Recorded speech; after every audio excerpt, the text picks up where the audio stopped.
Bonjour et bienvenue dans Prépa et Performance. Aujourd'hui, on va parler d'un outil très intéressant dans la préparation physique et pour plusieurs raisons, la résistance élastique. C'est parti.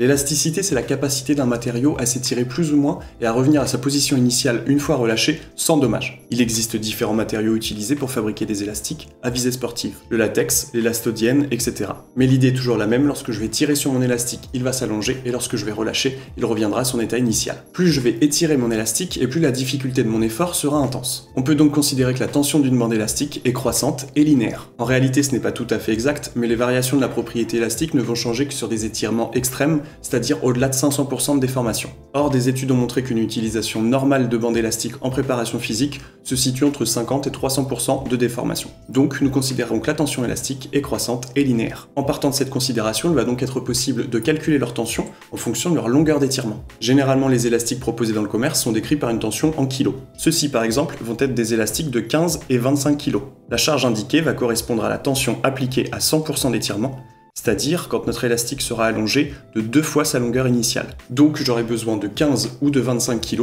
pour étirer ces deux élastiques à 100%. Il est important de comprendre également que la résistance élastique s'additionne. Donc si je joins deux élastiques de même tension, j'aurai une résistance doublée. L'intérêt numéro 1 des élastiques est évidemment l'aspect pratique du transport. Dans un sac à dos, on peut facilement amener avec soi toute une palanquée d'élastiques, permettant de cumuler les résistances ou de faire travailler plusieurs athlètes en même temps. Évidemment, pour le coaching, l'élastique va être un allié très intéressant. On va pouvoir l'utiliser quasiment partout et pour toutes sortes d'exercices. Que vous réalisiez des séances en intérieur ou en extérieur, vous pourrez toujours vous en tirer avec un minimum d'encombrement. Puisque la résistance élastique est progressive, elle va être très intéressante pour travailler la puissance et l'explosivité. En effet, la tension initiale légère permettra de générer un important niveau de vitesse au mouvement.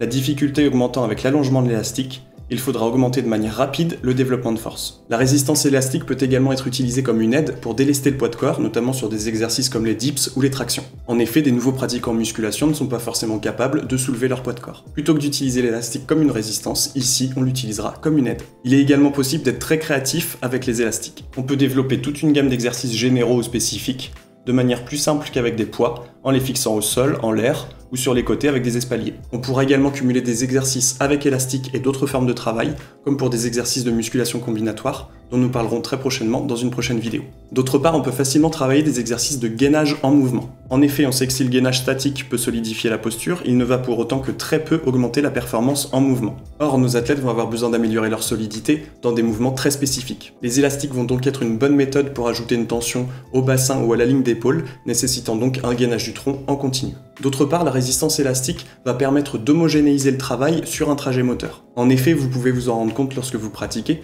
vous allez avoir plus ou moins de force en fonction de l'amplitude de votre mouvement. Si l'on prend l'exemple des pompes, lorsque vous avez les bras tendus, vous n'êtes pas trop en difficulté.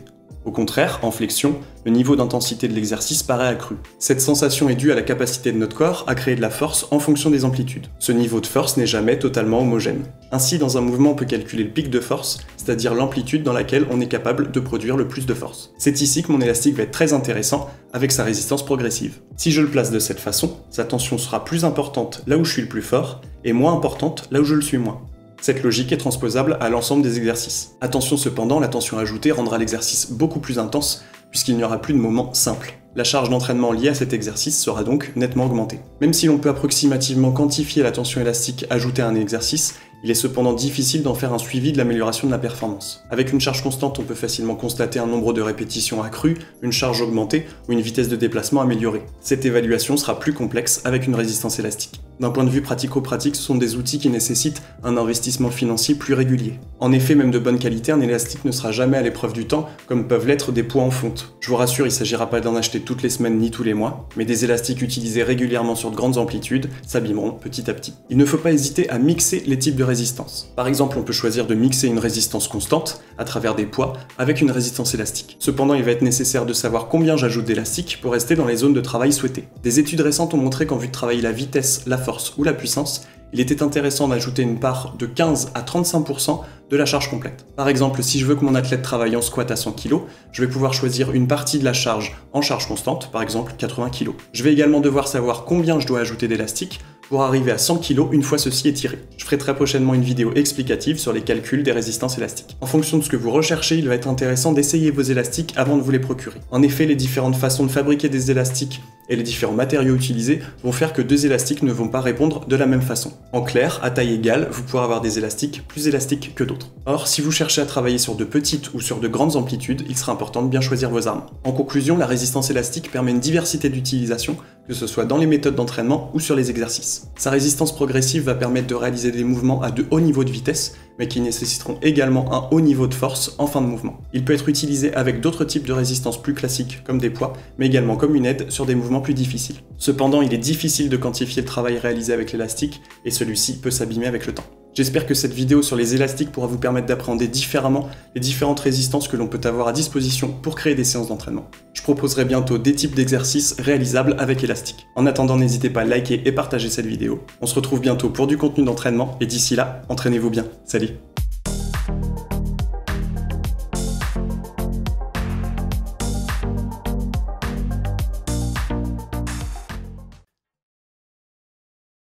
En réalité, l'intérêt exercice de musculation combinatoire, donc nous parle. C'était bien. Nickel.